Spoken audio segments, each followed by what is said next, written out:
Now, Canes fans, just be honest with me for a second. Did any of you truly expect anything different from this game? I'll wait.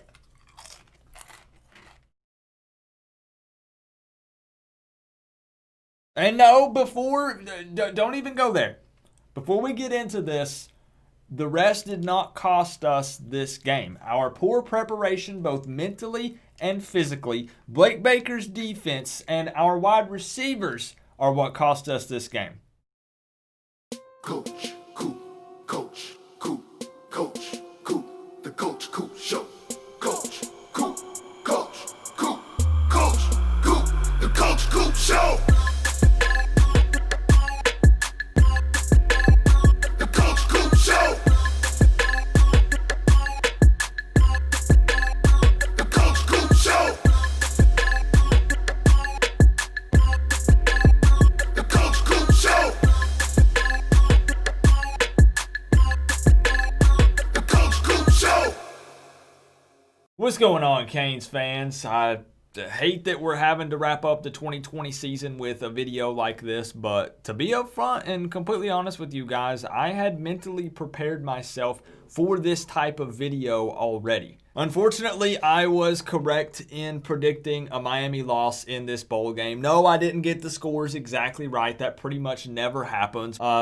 There for a minute, I actually thought that Miami might prove me wrong and we were going to pull it off in the end. But in typical Miami fashion, we come up short. So where to begin with this game? Typically, I talk about some negatives and some positives. I don't want to be that guy. I'm not trying to be that guy. But Oklahoma State is just an okay football team. They're honestly nothing amazing. They're not that great. Coming into this game, 8-3, 21 in the country. Wahoo. I mean, we could have won this game. Honestly, I truly feel like that overall, still, I feel like that we're the better football team, if that makes sense. Now, I know haters are going to be like, Coop, that makes no sense. We lost the game. But when you go down, when you 21-0, when you dig yourself that kind of hole, the odds are stacked against you. There's so many times that we start out from behind in the first quarter of football games that is getting old. And I mean, just take a look at the scoreboard for this game. The Cowboys put up 21 in the first quarter, 0 in the second, and then a measly 3 in the third. But no, we had to give up that big fat 21 in the first quarter and just screw ourselves.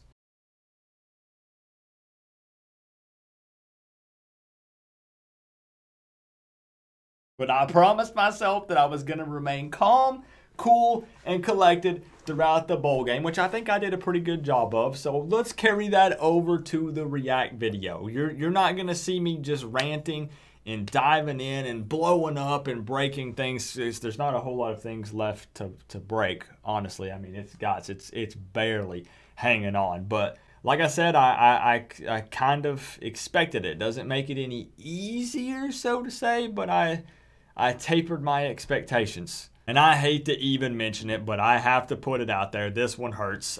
Can we please, pretty please with the cherry on top, get some tall, physical wide receivers who like to fight for the ball and can, actually catch a ball? That would be nice. I don't need to name any names. You guys already know who they are. I always root for Miami Hurricanes players. I want them to be successful in everything they do, both while they're at the University of Miami and in whatever their life brings them after. But sometimes there are some certain guys that I wouldn't be upset or mad if they decided to maybe move on with the next step of their life. You know what I'm saying? But I am actually going to do two things here that I think are very important. Maybe the two most important things to do and or mention in this video. First off, prayers up for De'Aaron King. That is just all around a great guy, a leader on this football team, and QB1 for 2021 right now. So prayers up for him. Hopefully that injury is nothing too serious.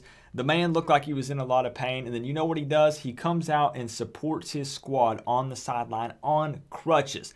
That right there is a leader. And number two, y'all need to be doing this with me. A standing ovation for N'Kosi Perry. The guy comes in as a backup off the bench and, in my opinion, plays pretty flippin' darn good. You can't expect the man to both throw and catch the ball for you. And of course, there were some exceptions. Nobody's perfect, but he threw some beautiful passes. I'm talking on the money, in the hands, dropped it in the basket.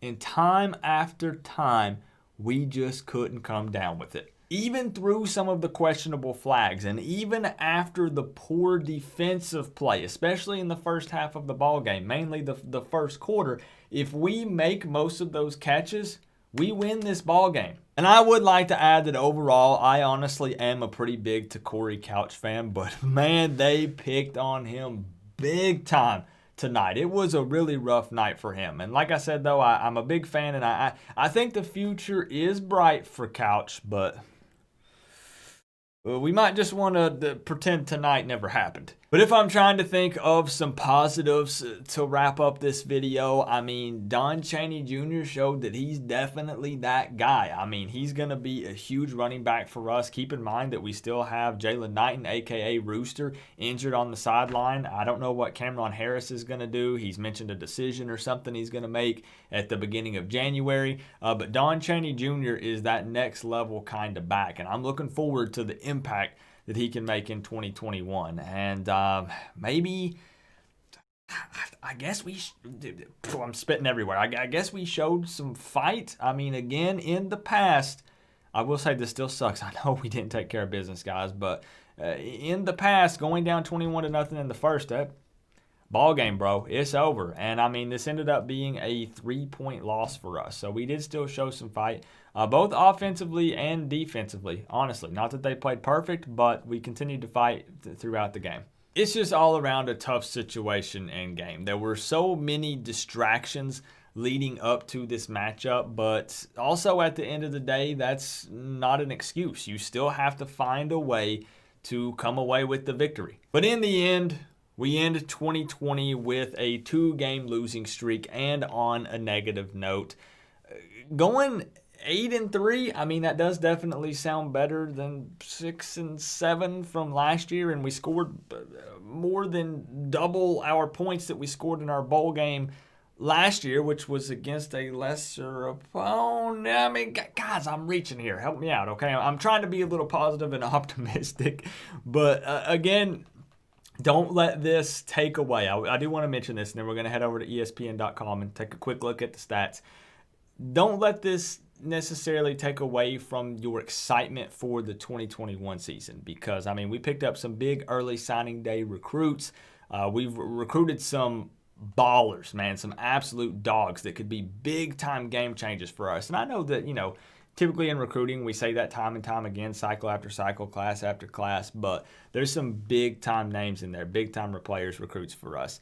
And also, of course, there are potentially some changes coming on the defensive side of the ball that could be happening that could raise some excitement and optimism and stuff for 2021. But before I get way off on a whole other topic in a whole different video, don't go anywhere yet, guys. We're just going to look at the stats real quick, and then we're going to wrap this bad boy up. Again, we already know the final score.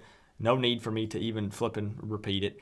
First downs for the game, Miami 27, Cowboys 29. Third down efficiency, 4 of 14 for Miami. That's pretty rough. 6 of 15 for the Cowboys. We went forward on fourth down 5 times. Jeez, I actually forgot about that. 3 of 5 on that.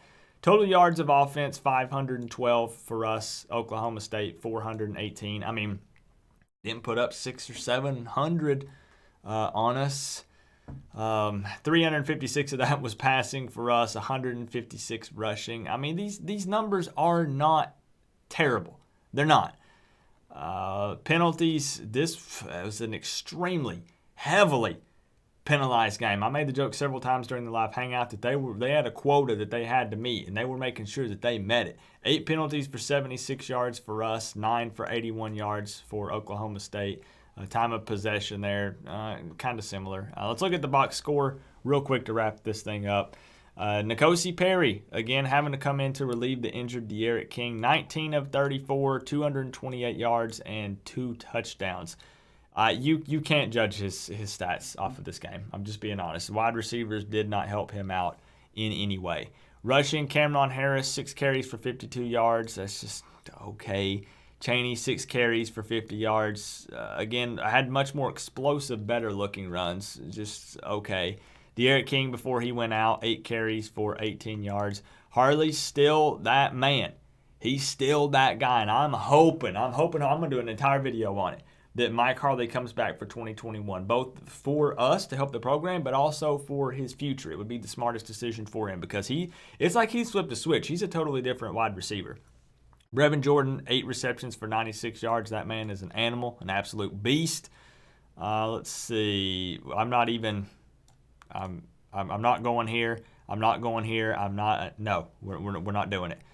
We did have the turnover. Mike Harley did fumble the punt. We've got to find a solid, consistent guy for punt and kick return because Mike Harley has been better than what we've been looking at this season, but he's still just not that guy for that. And Borregales, 2 of 2, Mr. Automatic, really kind of helped keep us in the game, to be completely honest. But guys, that's it for this video. I'm going to be trying to be super active in the off season, but I'm going to post another video talking about a lot of medical issues that I'm going through. That's going to be kind of a personal video, but I want to get you guys updated. Basically, what I'm getting at is I'm going to be having to take a break due to medical reasons, health stuff, not because I want to, but because I have to get right, so then we can do the stuff the way that we want to here on this channel. And I just want to say thank you so flipping much, everybody in the 2020 season. We grew around 5,000 subscribers in the 2020 football season. And just think that's taking into account that this was the COVID season, right? The canceled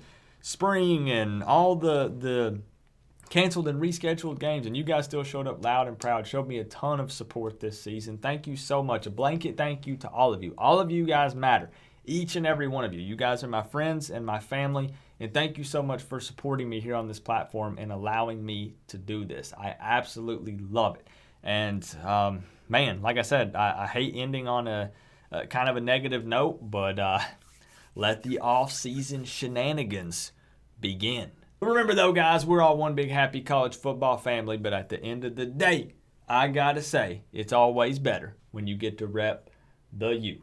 Coach Coop, peace out. And guys, I'm going to leave you with a little picture here real quick, just so you can remember this moment, this bowl game, forever. You're welcome.